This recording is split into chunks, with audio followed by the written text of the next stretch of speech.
5 दिन में मैं आपके बालों को ट्रांसफॉर्म कर सकती हूँ। जहां तो बालों की ग्रोथ बिल्कुल नहीं होती थी, अब वही बालों की ग्रोथ डबल बूस्ट अप होगी। बाल बहुत झड़ते थे, अब उन बालों के झड़ने को हम करेंगे बाय बाय। चोटी बहुत पतली थी, तब वही चोटी मोटी होगी। आपको सिर्फ ये 5 दिन फॉलो करने हैं और आपको इसके गारंटीड रिजल्ट्स मिलेंगे। जितना भरोसा मुझे इन रेमेडीज पर है, उतना ही शायद किसी पे होगा। तो मेरे साथ इन रेमेडीज में बने रहना।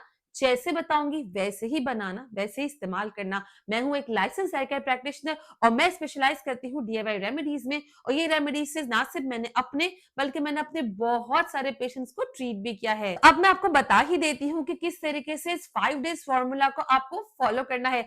चैलेंज के लिए अगर एग्री हो तो नीचे लिखो हेयर ग्रोथ चैलेंज, ताकि मैं देख सकूं कितने लोग मेरे साथ जुड़े हुए हैं। रेमेडीज स्टार्ट करूं उससे पहले एक रिक्वेस्ट है कि वीडियो को लाइक कर दो और एक प्यारा सा कमेंट करके जरूर बताना कि वीडियो कैसी लगी। सबसे पहले रेमेडी मैं जो आपको बताने वाली हूँ वो है एक ऐसे ऑयल की जिसने ना सिर्फ मुझे बल्कि मेरे बहुत सारे पेशेंट्स को बहुत ही अच्छे रिजल्ट्स दिए हैं। And the good part is कि ये तेल बहुत ही इजी टू मेक है, इसे हर कोई बना सकता है। बेसिक 2 इंग्रेडिएंट चाहिए और एक तेल चाहिए, आपका जबरदस्त सा तेल बनके रेडी होगा। सबसे पहले आपको लेना है इसके लिए पेन। अगर आपके बाल सफ़ेद हो रहे हैं, प्रीमेच्योर ग्रेइंग है, तो आप यहाँ पे लोहे की कढ़ाई लोगे, वरना आप रेगुलर पेन भी ले सकते हो। अब इसमें जाएगा तकरीबन 250 से 300 ml के करीब सरसों का तेल। मैंने यहाँ पर 250 ml के करीब बनाया है। अगर आपको ज़्यादा बनाना होगा तो आप बाकी इंग्रेडिएंट भी इसी रेशो के हिसाब से ऊपर नीचे कर लोगे। अब यहाँ पे सरसों का तेल मैंने इसलिए चूज़ किया है क्योंकि अगर आपके बाल बहुत पतले हैं, बाल झड़ते हैं, बाल बिल्कुल भी कुछ भी करने से नहीं उगते, आपके बाल सफ़ेद भी हो रहे हैं, तो सरसों तेल एक ऐसा तेल है जो कि इन सारी चीज़ों को टारगेट करता है। लेकिन आप अपने हिसाब से यहाँ पे कोई भी बेस ऑयल यूज़ कर सकते हो। अब इसमें मैंने डाले हैं थोड़े से ड्राइड रोजमेरी की लीव्स। इन रोजमेरी की लीव्स को हम आगे दूसरी रेमेडीज में भी डालेंगे क्योंकि इतने पोटेंट है और मेरा इसमें आंखें बंद करके भरोसा है। एक चीज़ जब साइंस ने प्रूव कर दी है तो फिर हम क्यों उससे पंगा लें। अब इस रोजमेरी लीव्स को आप पहले डाल दो, एक दफ़ा स्टर कर लो। गौर से नोट करना, यहाँ पर हमें बबल्स नहीं लाने। ये चूल्हा बिल्कुल स्लो आंच पे ही सिम होगा। अगर आप बहुत तेज़ उसको बालोगे, बबल्स आ जाएंगे तो ये तेल जल जाएगा और ये सारे इंग्रेडिएंट्स ख़राब हो जाएंगे। अब नेक्स्ट इंग्रेडिएंट इसमें जाएगी लौंग। ये लौंग आपको कोशिश कर ऐसी लेनी है जिसके ऊपर फ्लावर बना हुआ हो।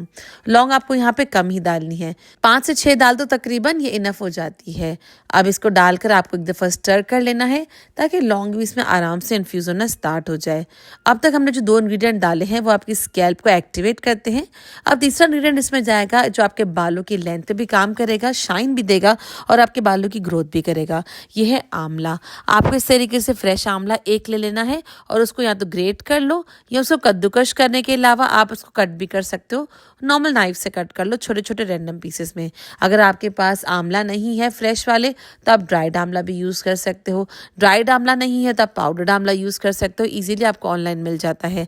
जो भी चीज़ आपके पास अवेलेबल है, लेकिन कोशिश करना कि आंवला ज़रूर ऐड करना। ड्राइड आंवला और पाउडर्ड आंवला की क्वांटिटी आप मुझसे कमेंट करके पूछ सकते हो। अब इस तेल को आप तकरीबन 15 से 20 मिनट चूल्हे पे बिल्कुल स्लो आंच पे पकने दोगे। 20 मिनट के बाद मैंने यहाँ पे चूल्हे को बंद कर दिया था और तेल को इसी में रहने दिया था जब तक ये रूम टेम्परेचर पे ना आ जाए। गरम गरम छान लूंगी तो इसकी जो इन्फ्यूजन है वो इनकम्प्लीट रह जाएगी। अब जब ये ठंडा हो गया है, आप देखना इसका कलर भी चेंज हो जाएगा। बस फिर आप इसे छान लोगे। अगर आपने किसी किस्म का पाउडर यूज़ किया तो आप कपड़ा यूज़ करना छानने के लिए, वरना नॉर्मल बारीक सी छन्नी इसमें इनफ रहती है। अभी जो सारा तेल बन के आया है इसको आपको स्टोर करना है और इसको आपको लगाना है। सेकेंड रेमेडी हम बनाने वाले हैं एक टोनर की। इस टोनर को हम बेसिक सिर्फ 3 इंग्रेडिएंट से ही बनाएंगे, लेकिन ये तीनों इंग्रेडिएंट बहुत इंपॉर्टेंट है और उसके पीछे एक साइंटिफिक लॉजिक है। मैं ऐसे ही कोई भी बात हवा में नहीं कर रही, इसीलिए ये तीनों चीज़ें डालना बहुत ज़रूरी है। जो सबसे पहला इंग्रेडिएंट है वो है हमारे ड्राइड रोजमेरी की लीव्स। ड्राइड रोजमेरी लीव्स इसलिए क्योंकि हमारी स्कैल्प की सर्कुलेशन को बढ़ाता है।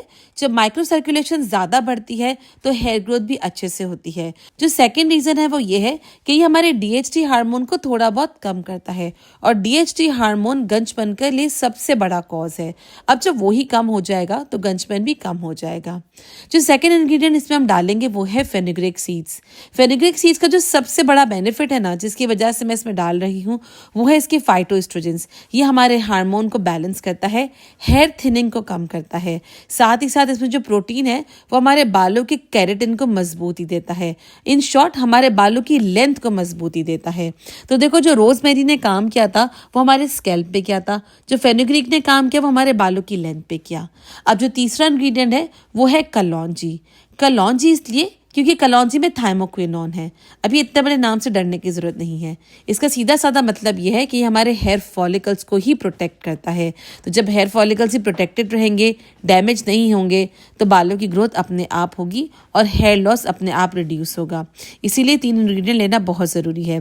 ड्राइड रोजमेरी की लीव्स अगर ले रहे हो तो 1 से सवा चम्मच लोगे। मेथी दाना भी 1 चम्मच लोगे, लेकिन जो कलौंजी है वो बिल्कुल आधी चम्मच लोगे। अगर आपके पास फ्रेश रोजमेरी लीव्स है तो आप मुझसे कमेंट करके पूछ सकते हो, मैं आपको इसकी एग्जैक्ट क्वांटिटी बता दूंगी। अब आपको इसको गर्म पानी में भिगो के रखना है पूरी रात भर के लिए। ये बहुत ज़रूरी स्टेप है। अगर आप इसे रात भर भिगोगे तो ही इसके जो पार्टिकल्स है वो अच्छे से एक्टिवेट होंगे। डायरेक्ट उबाल लोगे तो वो एक्टिवेट नहीं होंगे, सिर्फ कुक होंगे।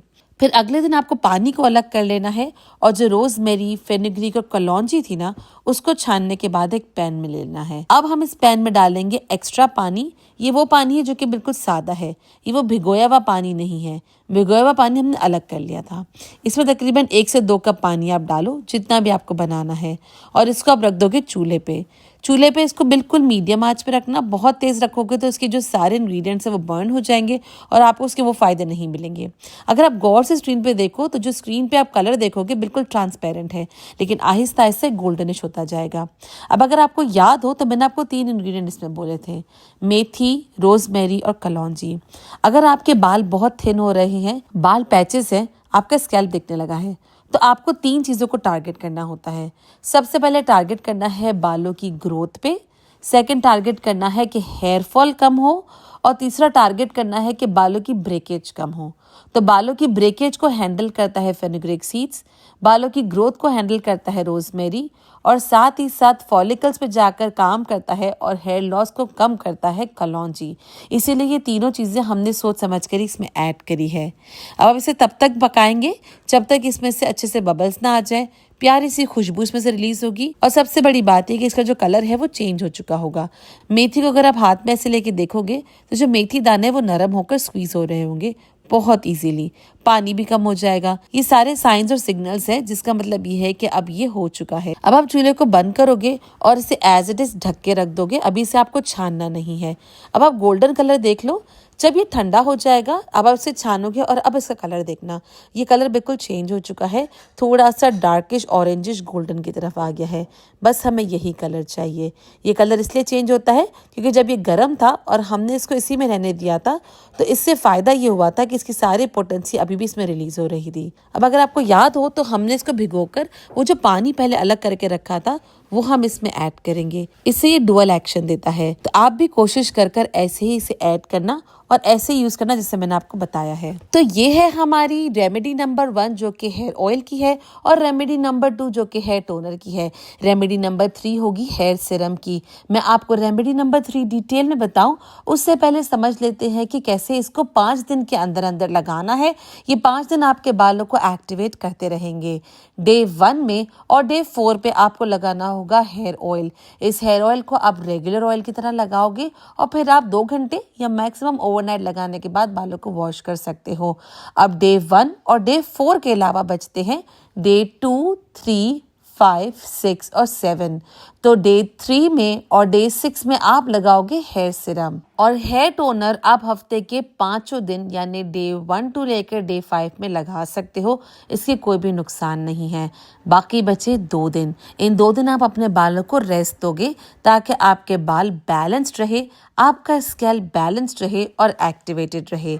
अब बात करते हैं रेमेडी नंबर 3 की, जो कि है एक मोस्ट पोटेंट सीरम जो कि आपके बालों को दोबारा से ग्रो कर सकता है। ये वीडियो देखने के लिए आप अभी के अभी स्क्रीन पे क्लिक कीजिए। मैं यहाँ पर मिलकर आपको डिटेल में वीडियो एक्सप्लेन करती हूँ।